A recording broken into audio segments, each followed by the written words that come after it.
लाक्षागृह की साजिश हस्तिनापुर में जब गुरु द्रोणाचार्य ने शिक्षा पूरी कराई तो सभी शिष्य राज्य लौट आए।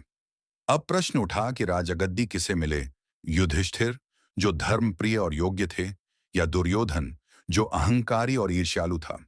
भीष्म पितामह और विदुर ने युधिष्ठिर का पक्ष लिया क्योंकि वह सबसे बड़ा और योग्य था। पर दुर्योधन यह सह नहीं सका। वह पांडवों से घृणा करने लगा और उनके विनाश का षड्यंत्र रचने लगा। दुर्योधन की चाल। दुर्योधन ने अपने मामा शकुनी के साथ योजना बनाई। उन्होंने राजा धृतराष्ट्र को समझाया कि पांडवों को राजनीतिक कारणों से कुछ समय के लिए वाराणावत नामक स्थान पर भेज दिया जाए।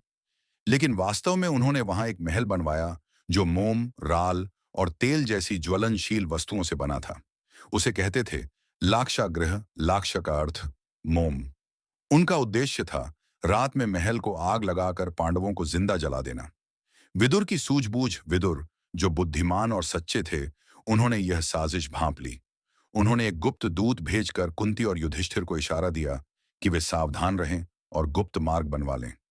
महल में आग। एक रात जब सभी सो रहे थे, शकुनी और दुर्योधन के लोग महल में आग लगा गए।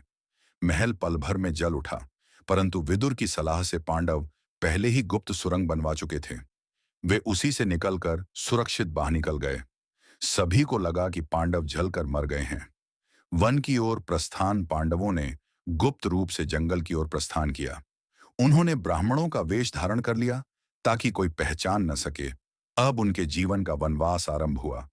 यहीं से उनकी असली संघर्ष यात्रा शुरू होती है।